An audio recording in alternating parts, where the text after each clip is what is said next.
పురాణ పురుష యోగిరాజ శ్రీ శ్యామచరణ లాహిరి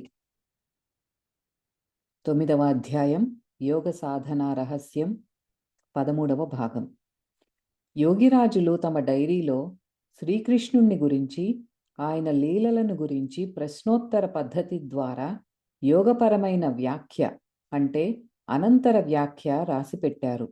దాన్ని ఉన్నదున్నట్టు ఇక్కడ అనువదించి ఇస్తున్నాం.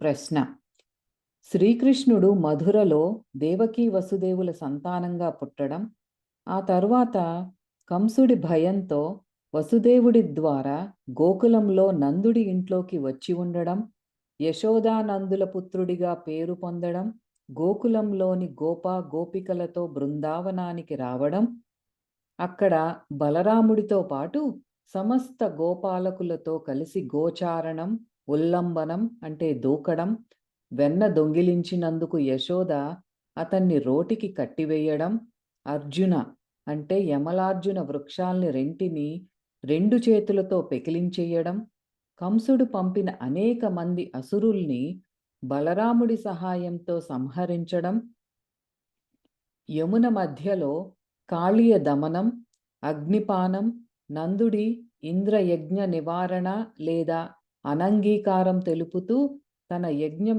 ఎంత శ్రేష్టమైనదో చూపించడం, ఇంద్రుడు కోపగించిన మీదట ముసలాధార వృష్టి నుంచి గోపికలను రక్షించడానికి గోవర్ధన పర్వతాన్ని ఎత్తడం, శైశవావస్థలో 2 కాళ్లతోనూ ఒక బండిని తిరగవేయడం, పూతన చనుబాలు తాగుతూ ఆమెను వధించడం, వేణురవం అంటే పిల్లంగోవి ధ్వనిలో బ్రహ్మాది దేవగణాలు మొదలుకొని స్థావర జంగమాది పదార్థాలన్నీ సమాహిత సమ్మోహిత స్థితి చెందడం, పరస్త్రీలు కూడా రాత్రిపూట తమ తమ భర్తలను పుత్ర పరిజనులను విడిచి వచ్చేటట్టు చేయడం, వాళ్ల వస్త్రాల్ని అపహరించడం, పున్నమి నాటి రాసక్రీడలో తనతో పాటు వేరువేరు కృష్ణుల రూపంలో వినోదించడం, ఆ తరువాత బలరాముడితో కలిసి మధురకు పోయి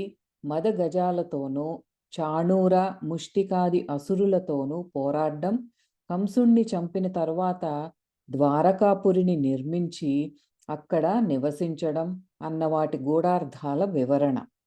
జవాబు: శ్రీకృష్ణుడు అంటే కూటస్థం, మధుర అంటే మస్తకం లేదా నెత్తి, దేవకి అంటే శరీరం, వసుదేవుడు అంటే ఆత్మ, కంసుడు అంటే మాయ, గోకులం అంటే కంఠమూలంలో నాలిక పెట్టి ఉంచిన స్థితి, నందుడి ఇల్లు అంటే స్థితి పదం, ఎక్కడైతే నిలకడ ఏర్పడుతుందో ఆ చోటు, గోపికలు ఓంకార క్రియ ద్వారాను ఆత్మ శరీరాల సంయోగం ద్వారాను యశోద స్థితి ఏర్పడ్డ మీదట యశస్సు కలుగుతుంది.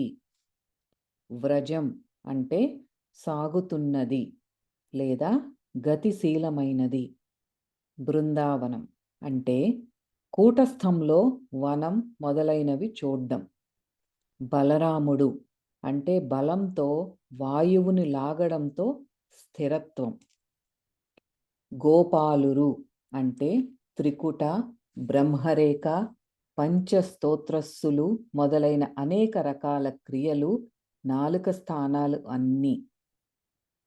గోచారణం అంటే గో శబ్దానికి నాలిక అని అర్థం, చారణం అంటే తీసుకువెళ్ళడం అంటే నాలికను తాలు వివరంలోకి తీసుకువెళ్ళడం, ఉల్లంబనం అంటే నాలికను పైకి లేపడం,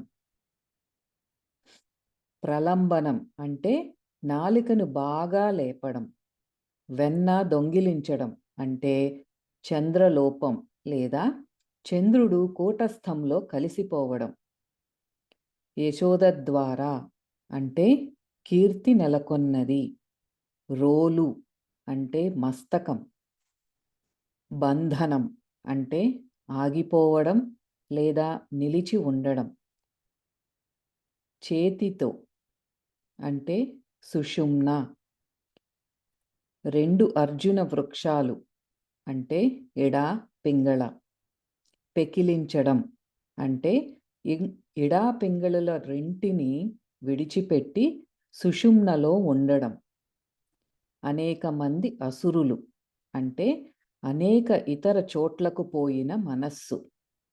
సంహరించడం అంటే నాశం చేయడం. యమున అంటే పింగళానాడి. మధ్యలో అంటే సుషుమ్న. కాళీయ దమనం అంటే నడిచేదాని పేరు కాలం.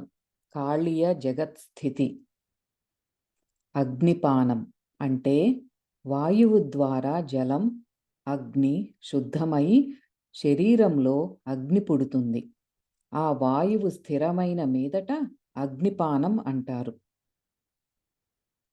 ఇంద్రయజ్ఞం అంటే కూటస్థంలోని బ్రహ్మలో నిలిచి ఉండడం. నివారణ లేదా నిషేధం అంటే మనస్సు ఇతర విషయాల మీదికి పోకుండా అడ్డగించడం. తన యజ్ఞం అంటే క్రియాపరావస్థ.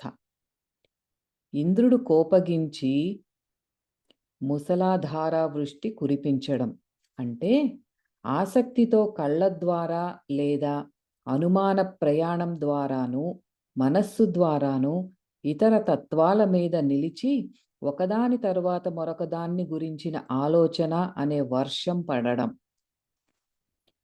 గోవర్ధన పర్వతాన్ని అంటే ఓంకార క్రియ నిమిత్తం నాలుక చాపి ఎత్తడం, ధారణ చెయ్యడం. శైశవావస్థలో 2 కాళ్లతోనూ ఒక బండిని తిరగవెయ్యడం అంటే క్రియా ప్రాణాయామం ద్వారా కింది నుంచి నెత్తివేపు ప్రాణాన్ని లేపడం. బండిని తిరగవెయ్యడం అంటే ఇదే. చనుబాలు తాగుతూ అంటే రొమ్ములో వాయువును స్థిరం చేసి. పూతనను చంపడం అంటే అనాత్మను నాశనం చేయడం. వేణురవం అంటే క్రియావస్థలో వినిపించే షీ షీ అన్న ధ్వని. బ్రహ్మాది దేవగణాలు మొదలుకొని అంటే అన్ని కోరికలు అన్ని వశంలో ఉంటాయి. స్థావర జంగమాది పదార్థాలన్నీ సమ్మోహిత స్థితం చేయడం అంటే కోరికను అనుసరించే అంతా జరుగుతుంది అని. పరస్త్రీ రాత్రిపూట ఇల్లు విడిచి రావడం అంటే మాయ అంధకారమైనప్పుడు ఆత్మలో నిలవకుండా మనస్సు పంచతత్వాల్లో ఉండడం. తమ తమ భర్తలను అంటే అహంకారాన్ని, పుత్ర పరిజనులను అంటే మాయను, వస్త్రాల్ని అపహరించడం అంటే నిరావరణం, నిర్వస్త్రం కావడం అంటే సర్వం బ్రహ్మమయం జగత్ కావడం. పున్నమి నాటి రాసక్రీడ అంటే అంతటా బ్రహ్మనే చూడడం. మదగజాలతోనూ చాణూర ముష్టికాది అసురులతోనూ కంసుడితోనూ పోరాడ్డం అంటే అంతా మాయ. ద్వారకాపురి అంటే కూటస్థం. सेवाय भगवान को जो कोई काम करे सो बड़ा खराब आदमी है. सब मन लुट जाए पर उस पर नजर न रखे. जो भगवान को हमेशा ध्यान करे उसको काम वो करता है. అంటే భగవంతుణ్ణి వదిలేసి అంటే ఆయన్ని దృష్టిలో ఉంచుకోకుండా అన్ని పనులు చేసేవాడు చాలా చెడ్డవాడు. వర్తమాన చంచల మనస్సుకు ఉనికి లేనప్పుడు, మనస్సులోనే నిలిచినప్పుడు మన్మనావస్థ ప్రాప్తిస్తుంది. అంటే వర్తమాన చంచల మనస్సు వైపు రవ్వంతైనా దృష్టి పెట్టకుండా ఉన్నట్లయితే ప్రాణకర్మ చేస్తూ ఈ విధమైన ఉన్మని లేదా ఉన్మన అంటే ఆత్మ విస్మృతి స్థితి పొందినప్పుడే దాన్ని యథార్థమైన ధ్యానావస్థ అంటారు. ఈ విధంగా ఉన్మని ధ్యానావస్థను భగవంతుడి వైపు లగ్నం చేసి ఉంచే వాళ్ళ పనులన్నిటినీ ఈశ్వరుడే చేసి పెడతాడు. అతను ఏమీ చెయ్యనక్కర్లేదు. ఎందుకంటే అతనికి అప్పుడు కర్మ ఏదీ ఉండదు. ఈ స్థితిలో పనులన్నీ వాటంతటవే అవుతూ ఉంటాయి. ఇందువల్ల క్రీస్తు శకం 1873 మార్చి 26వ తేదీన వారు ఇలా రాశారు: ఆయిస్తే ఆయిస్తే వేమాలూం సబ్ కామ్ హోతా హై. అంటే మెల్లగా మెల్లగా పనులన్నీ తెలియకుండానే వాటంతట అవి జరుగుతున్నాయి. తమకు తాముగా ప్రయత్నించి ఏదీ చెయ్యనవసరం లేకపోతోంది. యోగులకు ఈ స్థితి ఎప్పుడు కలుగుతుందో వారు ఇలా చెప్పారు: వినా ఇచ్చార్ లాభ్ బడ్ లాభ్ బోధ్ హై, తద్వత్ బినా కుంభకే కుంభక్ బడ్ ఆనంద్. అంటే ఏ వస్తువును పొందాలన్న కోరిక ఎన్నడూ కలగకుండా ఎప్పుడు ఉంటుందో ఆ వస్తువే అనాయాసంగా దొరికినప్పుడు దాన్నొక గొప్ప లాభంగా ఎలా తలుస్తారో, అలాగే కావాలని కుంభించినప్పుడు కూడా దానంతట అదే కుంభకం సిద్ధించినప్పుడు దానివల్ల గొప్ప ఆనందం కలుగుతుంది. ఈ విధమైన అవస్థ పొందిన యోగులు అన్ని విధాల ఈశ్వరీయ శక్తులను పొందుతారు. ఇందువల్ల వారు ఇలా రాశారు: సర్వశక్తివాన్ హోనే కా ఆగం మాలూమ్ హుआ, जो सकल सब चीज जानता है सो सकस सब चीज कर सकता है. जब सब वही है तो हम भी वही हैं. तम हम सब कुछ कर सकता है. అంటే సర్వశక్తిమంతుణ్ణి అయ్యే రహస్యం తెలియవచ్చింది. అన్నిటినీ తెలుసుకోగల వ్యక్తి అన్నిటినీ చెయ్యగలడు. అన్నీ అదే అయితే నేను అదే. ఇందువల్ల ఇప్పుడు నేను కూడా అన్నీ చెయ్యగలను. క్రీస్తు శకం 1873 మే 13న ఇలా రాశారు: यह सूर्य ही आदि पुरुष हो जाता है, फिर यही ब्रह्म का लिंग रूप लंबा मालूम होता है, सोई हम हैं. उससे एक ज्योति निकलता है जो ना दिन ना रात उससे मिल जाने का नाम हुआ लय. तब ही शरीर से बुधा होता है और जो कुछ इरादा करे सो कर सकता है. 10 रोज रात दिन एकाग्र चित्त बिना खाए पिए सोए प्रेम लगावे तब यह बात सिद्ध होई. बिना सब आशा छोड़ने से यह बात कैसे होगा, आगे मर्जी मालिक की. అంటే నేను చూస్తున్న ఆత్మ సూర్యుడే ఆది పురుషుడయ్యాడు. ఇతడే మళ్ళీ బ్రహ్మ తాలూకు పొడుగాటి లింగరూపుడయ్యాడు. ఆయనే నేను. బ్రహ్మ తాలూకు ఆ లింగ రూపంలోంచి ఒక వెలుతురు వెలువడుతోంది. అక్కడ రాత్రి లేదు, పగలు లేదు. అది స్వయం ప్రకాశం. దాంట్లో కలిసిపోవడాన్నే లయమవడం అంటారు. ఈ విధంగా లయస్థితి కలిగినప్పుడు శరీరం నిస్సందం లేదా నిశ్చలం అయిపోతుంది. ఈ స్థితిలో ఇచ్ఛానుసారంగా అన్నీ చేయగలుగుతున్నాను. 10 రాత్రులు 10 పగళ్ళు ఏమీ తినకుండా తాక్కుండా మేలుకొనే ఉండి ఏకాగ్ర చిత్తంతో ఒక ఆసనం మీద కూర్చుని ఆత్మకర్మ చేసిన మీదటే ఈ స్థితి సిద్ధిస్తుంది. కానీ అన్ని రకాల ఆశలను ఆకాంక్షలను విడవకుండా ఇది ఎలా సంభవిస్తుంది అంటే మనస్సులోని తరంగాల వల్లే ఆశ పుడుతూ ఉంటుంది. మానస తరంగాలు ఉన్నంతసేపు ఆశ ఉంటుంది. కానీ ఆత్మకర్మ చెయ్యడం వల్ల మనస్తరంగాలు లోపించినప్పుడు మనస్సు పూర్తిగా స్థిరమవుతుంది. అప్పుడు ఎలాంటి ఆశ ఉండదు. ఈ స్థితి పొందిన మీదట అన్నీ వాటంతట అవి సిద్ధిస్తూనే ఉంటాయి. అంటే స్థాయి స్థితి ప్రాప్తమవుతుంది.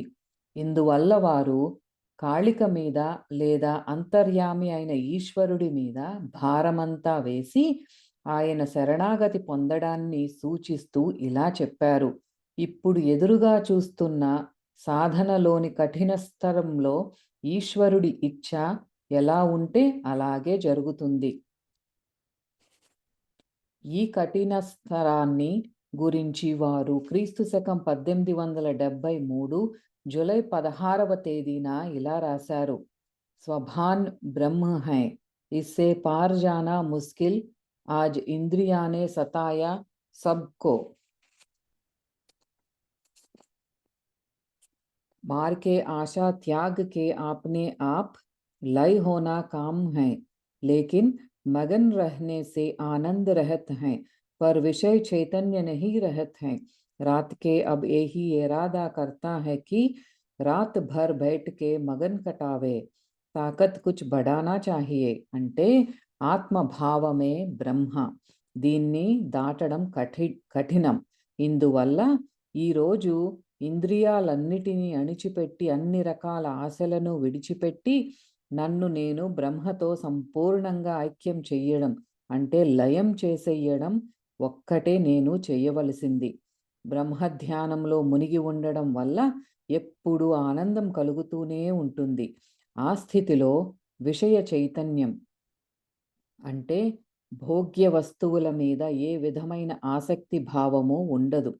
ఇందువల్ల రాత్రి అంతా బ్రహ్మధ్యానంలోనే మునిగి ఉండి సమాధి స్థితిలో గడపాలన్న కోరిక పుడుతోంది. దానికి మరో శక్తిని తప్పకుండా సమకూర్చాలి. దీనికి ముందు క్రీస్తు శకం 1873 జూన్ 21న ఇలా రాశారు: अब भीतर भीतर कुछ कुछ जाने लगा, बड़ा कठिन कवारा, यहाँ कोई है नहीं कि जिसको पकड़ के होश में आदमी रहे, जैसे निद लेकिन ठीक निद नहीं है, हमेशा ओंकार ध्वनि, राजा पुरुषोत्तम सामने खड़े, संतोषामृत पान, इस मजे के आगे कोई मजा जो करे సో చాఖే నహితో రహే గోతా ఖాతే. అంటే ఇప్పుడు కొద్ది కొద్దిగా లోపలికి ప్రవేశించాను. ఇది కఠినమైన ద్వారం. దీన్ని దాటడం కష్టం. దేన్నైనా పట్టుకొని జాగ్రత్తగా ఉండడానికి అక్కడ అలాంటిదేమీ లేదు. అంటే ప్రాణకర్మ చేస్తుంటే అంతా ఏకమైపోయినప్పుడు రెండు ఎక్కడుంటాయి? ఎవరు ఎవరిని పట్టుకుంటారు? అంటే ప్రాపంచిక చింతలేవీ లేకుండా నిశ్చేతనంగా ఉండే స్థితి ఇది. నిద్రలాంటిది. అలాగని నిద్రలాగా కాదు. ఈ స్థితిలో ఓంకార ధ్వని ఎప్పుడూ వినిపిస్తూ ఉంటుంది. రాజాధిరాజు పురుషోత్తముడు ఎదురుగా నించుని ఉంటాడు. ఇదే సంతోషామృత పానం. ఈ విధమైన ఆనంద ప్రాప్తి పొందే ముందు కలిగే ఆనందమంతా కేవలం రుచి చూడ్డం మట్టుకే. అలాంటి వాళ్ళు కేవలం సంసార సాగర తరంగాల దెబ్బలకు మునకలు వేస్తూ ఉండవలసిందే. మళ్ళీ రాశారు: पीछे मेरुदंड में श्वासा मजे से चलने लगा, अब घर में आए, अब बड़ा आनंद, मुर्दा जिता है जब ओ में लय हो, जिसका की ब्रह्ममय दृष्टि है, उनके इच्छा करने के पहले मनोकामना सिद्धि होए, अब स्थिर होने का लक्षण पक आया है. అంటే వెనుక వైపు మేరుదండం, అంటే వెన్ను లోపల, అంటే సుషుమ్నలో శ్వాస సహజంగా సాగుతోంది. ఇప్పుడు స్థిర గృహానికి వచ్చాను. ఇప్పుడు చాలా ఆనందం కలుగుతోంది. దీని తరువాత అంతా లయమైపోయినప్పుడు ఒంటి మీద స్పృహ లేదు. అంటే దేహంలో ఉన్న అన్ని రకాల తరంగాలు లుప్తమయ్యాయి. దేహబోధ లేని మరో స్థితి కూడా కలిగింది. అంటే దేహబోధ లేని స్థితిలో ఎక్కువసేపు ఉండడం బాగా అలవాటైందన్నమాట. దీని తాత్పర్యం ఏమిటంటే ఈ దేహబోధనే మృతదేహం మాదిరిగా పరిణమింపచేసి మృతవతుగా స్థిరమైన మీదట అందులో ఉండడమే యథార్థమైన శవ సాధన. ఏదో శవం మీద కూర్చుని సాధనం చెయ్యడం శవ సాధన కాదు. ఈ విధంగా దేహబోధ లేకుండా ఉండే స్థితిని పొందిన యోగి తన దృష్టి ఎప్పుడూ బ్రహ్మమయమయే ఉంటుంది. ఏదైనా ఒక వస్తువును కోరక ముందే ఆ కోరిక దానంతట అది నెరవేరుతుంది. యోగిరాజులు ఈ స్థితిని పొంది చెబుతున్నారు. ఇప్పుడు ఆ విధమైన అవస్థ లక్షణం దృఢమైంది. ఇది యోగులకు అత్యుత్త అవస్థ. ఈ స్థితికి చేరి వారు క్రీస్తు శకం 1873 ఆగస్టు 6న ఇలా రాశారు. బ్రహ్మ ही असल है, सूर्य रूप है फिर वह रूप नहीं है केवल ब्रह्म. अब एक जगह बैठ क्या इरादा करे, साहस करके जो करे सो होए, ऐसा मालूम होता है. स्त्री मातारी पुरुष रूप लड़की माँ का रूप, लड़का बाप का रूप, बाप मातारी सब जाता है, अपना सब दोनों रूप रुक जाता है. पुरुष प्रकृति चौढ़ाए और कुछ नहीं है, यह अनादि बना है. उसका बहुत रूप है इसलिए वह अनंत रूप है, लेकिन एक ही रूप का सकल పసారా హై. అంటే బ్రహ్మే మూలం, అంటే ఆది యథార్థం. ఆయనే ఆత్మ సూర్య రూపుడు. అయితే ఆయన కూడా ఉండలేదు, మహాశూన్యంలో కలిసిపోయాడు. కేవల స్థిర బ్రహ్మే మిగిలాడు. ఇప్పుడు కేవలం ఒక ఆసనం మీద కూర్చుని ఉండాలన్న కోరిక పుడుతోంది. అంతేకాకుండా సాహసించి ఏదైనా చేస్తే అది అవుతుంది అని కూడా తెలియవచ్చింది. స్త్రీ, మాత, పురుష రూపాలు ఏర్పడ్డాయి. బాలిక మాతృరూపం పొందింది, బాలుడు పితృరూపం పొందాడు. ఈ విధంగా అన్ని మాతాపితలతో ఏకమై మహాశూన్యంలో కలిసిపోయాయి. ఇంతవరకు నన్ను నేను స్వతంత్రంగా చూస్తూ వచ్చాను. ఇప్పుడు అది కూడా స్తబ్దము, స్థిరము అయిపోయి ఐక్యమైపోయింది. ఈ విధంగా ప్రకృతి పురుషులను తప్ప మరదేన్ని నేను చూడ్డం లేదు. అంటే ఆ ప్రకృతి పురుషులే అనాది తత్వం. ఆ ప్రకృతి పురుషులే అనేక రూపాలు ధరిస్తున్నారు. ఇందువల్లే వాళ్ళు అనంత రూపాల్లో అవపడుతున్నారు. కానీ బ్రహ్మకున్న ఒకే ఒక రూపంతో అస్తిత్వంలో ఉన్నదంతా, దాని వికాసము, వివర్తము, విస్తార ప్రసారాలు అన్నీ చూస్తున్నాను. అందుకే వారు తమ భక్తులందరికీ ఇలా చెబుతుండేవారు. आईने दुई देखने से అహంకార్ ఏక్ దేఖనే సే కుచ్ నహీ. అంటే అద్దంలో రెండు రూపాలు అంటే ద్వైతం కనిపించినంత వరకు మనస్సులో అహంకారం మొదలైనవన్నీ ఉంటుంటాయి. కానీ అన్నీ ఏకమైపోయినప్పుడు, అద్వైత స్థితి ఏర్పడ్డప్పుడు మరేదీ ఉండదు. రెండు లేనప్పుడు అహంకారం ఎవరికి ఉంటుంది? రెండు లేని చోట ప్రమాణం ఉండదు. ఈ దేహంలో ఆ భావం ఉన్నంత వరకు ప్రమాణం ఉంటుంది. దేహబోధే లేనప్పుడు రెండు ఉండనే ఉండవు. రౌప్యం అంటే వెండి ఒకే ధాతువు. ఈ ధాతు గుణం దేంట్లో ఉంటే అదల్లా రౌప్యమే. ఈ రెండు వస్తువులు లేదా గుణాలు లేని చోటు ప్రమాణానికి అతీతమైన స్థానం. తత్వం తాలూకు క్రియ చేసిన మీదట క్రియకు పరమైన అవస్థే తత్వాతీత స్థానం. రెండు ఉంటే దుఃఖం ఉంటుంది. దుఃఖాతీతులు కావాలనుకున్నప్పుడు ఎప్పుడూ ద్వంద్వాతీత క్రియకు పరావస్థలో ఉండాలి.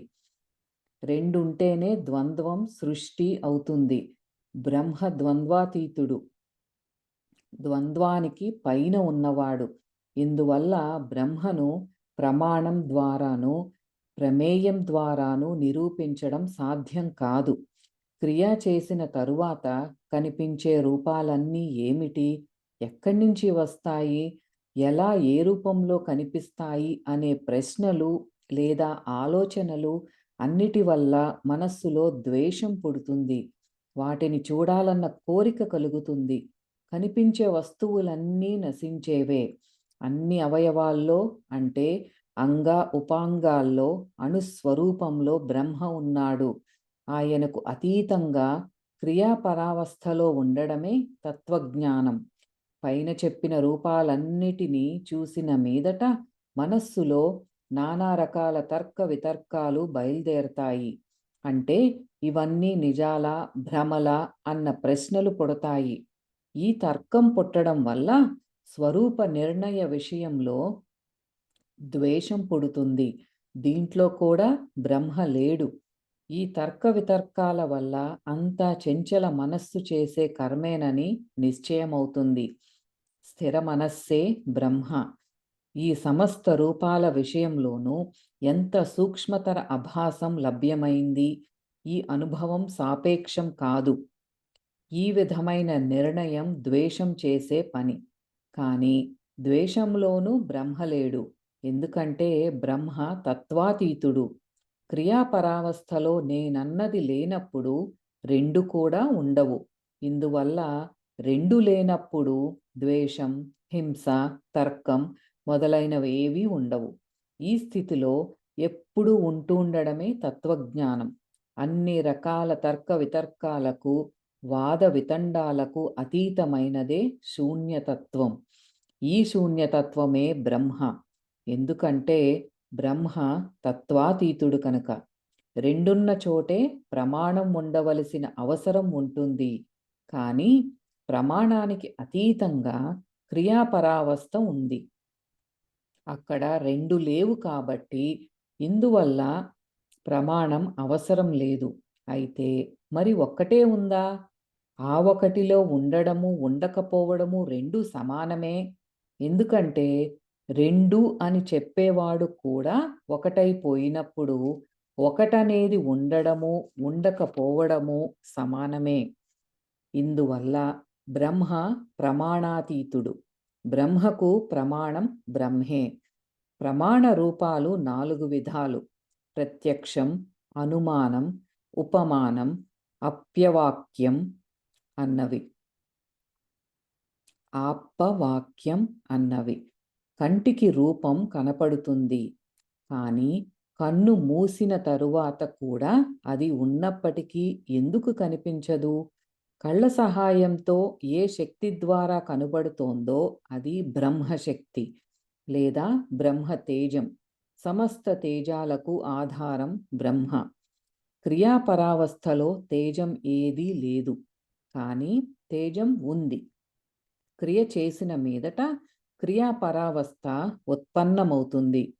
ఉత్ అంటే పైన, పన్నం అంటే స్థితి. ఆ సమయంలో ప్రాణవాయువు స్థిరమై బ్రహ్మలో కలిసిపోవడం వల్ల క్రియాపరావస్థ ఉత్పన్నమవుతుంది. అంటే క్రియకు అంతకు ముందు లేని పరావస్థ కలిగిందన్నమాట. దీన్నే జ్ఞానమంటారు. ఇది స్వయంబోధ రూపం. అయితే మరి ఈ బ్రహ్మను దేంతో పోల్చాలి? బ్రహ్మకు ఉపమా ఏమిటి? నిజానికి దాన్ని సాధన, సాధ్య, సాధర్మ్యాల ద్వారా అంటే ఉపమాన, ఉపమేయ, సమాన ధర్మాల ద్వారా తెలుసుకోవాలి. సాధ్యం అంటే సాధన చెయ్యవలసింది. బ్రహ్మ సాధన సాధ్య వస్తువును దేని ద్వారా పొందగలుగుతుంది? క్రియ. సాధర్మ్యం క్రియకు పరావస్థ. క్రియాపరావస్థలో ఉండకపోవడం వల్లే మనస్సు రెండో వైపు పోతూ ఉంటుంది. మనస్సు రెండో వైపు పోవడం వల్లే లక్ష్య రూపం స్థిరమవుతుంది. లక్ష్యం ఉండడం వల్లే కష్టం కలుగుతుంది. రెండో వైపు మనస్సు పోవడం పృథివీ చేసే పని. కాబట్టి క్రియాపరావస్థలో ఉండకపోవడమే దోషం. ప్రవృత్తిలో ఉండడం వల్లే జన్మ కలుగుతోంది. ఎందుకంటే క్రియాపరావస్థలో ఉండకపోవడం వల్ల మనస్సులో అన్ని కోరికలు పుట్టుకొస్తూ ఉంటాయి. వాటి వెంబడి నానా రకాల కర్మలు జరుగుతూ ఉంటాయి. కర్మ ఫలాన్ని అనుభవించడానికి కారణమైనది ఆ జన్మే. అందువల్ల క్రియాపరావస్థలో ఉంటే కోరిక ఉండదు. కోరిక లేకపోతే కర్మ ఉండదు. కర్మ లేకపోతే ఫలం లేదా ప్రవృత్తి ఉండదు. మరి జన్మే ఉండదు.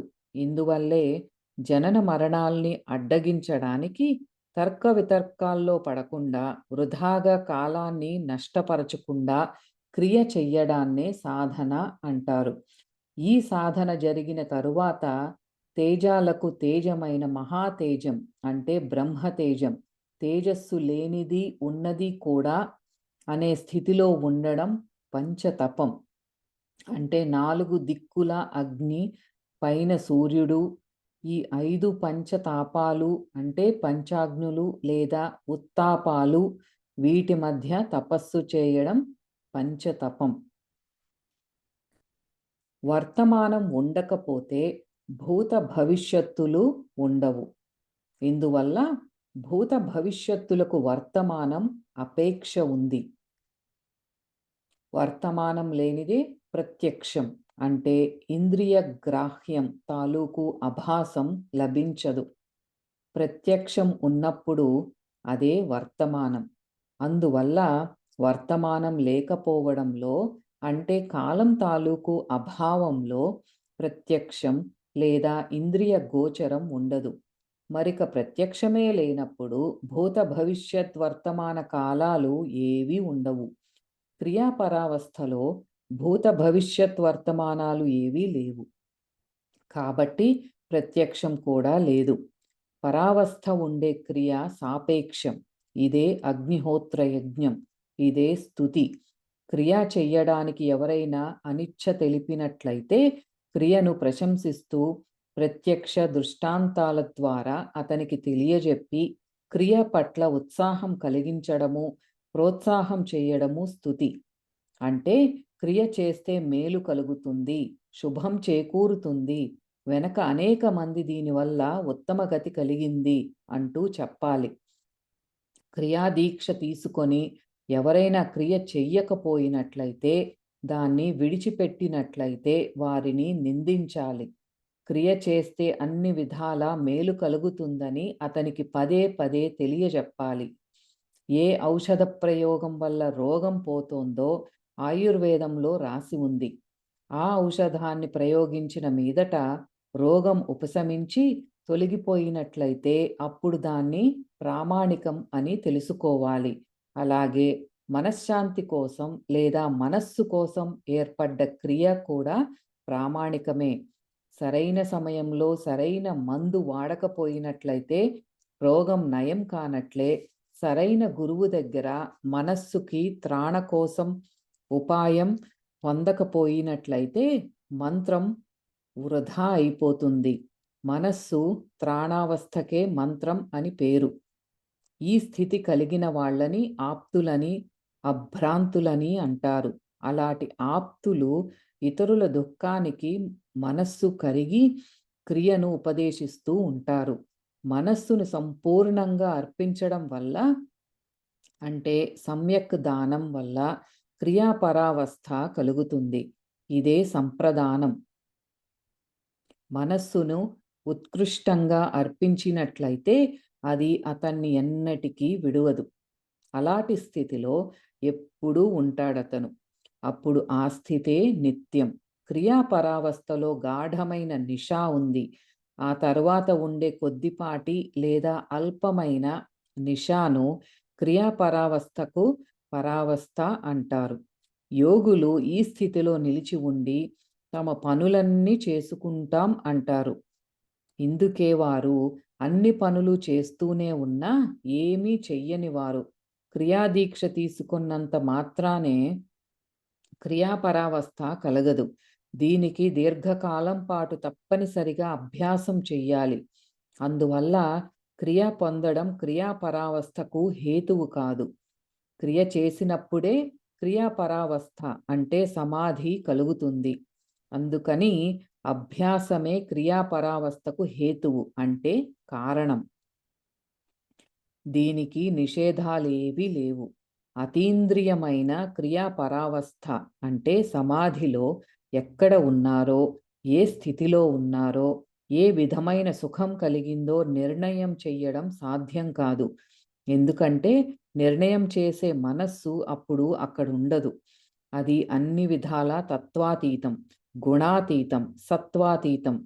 దాంట్లో స్పర్శ లేకపోయినందువల్ల దానికి నిత్యత్వానికి ప్రతిషేధం లేదు. దాన్ని వెల్లడించే ఉపాయమూ లేదు. వ్యక్తిలో గుణం విశేషంగా ఆశ్రయం పొందడం వల్ల ఉపాయమూ లేదు. వ్యక్తిలో గుణం విశేషంగా ఆశ్రయం పొందడం వల్ల దాన్ని మూర్తి అంటారు. మీరు కృష్ణమూర్తి పూజ చేస్తూ ఉంటారు. కానీ మీరు పూజిస్తున్న కృష్ణుడి మూర్తిలో విశేష గుణం ఉండడం దూర విషయం. సామాన్యమైన సత్వరజస్తమో గుణాలు కూడా లేవు. విశేష గుణం అంటే అనంత గుణ సంపన్నుడైన ఆ నారాయణుడి ఉత్తమ పురుషుడి మూర్తి నాలో, మీలో, అందరిలో ఉంది. ఆయన్ని తెలుసుకుంటేనే సత్యనారాయణ్ను తెలుసుకున్నట్లు, లేకపోతే మిథ్యానారాయణ్ను తెలుసుకున్నట్లే. పురాణ పురుష యోగిరాజ శ్రీ శ్యామాచరణ లాహిరి 9వ అధ్యాయం యోగ సాధన రహస్యం 13వ భాగం సంపూర్ణం.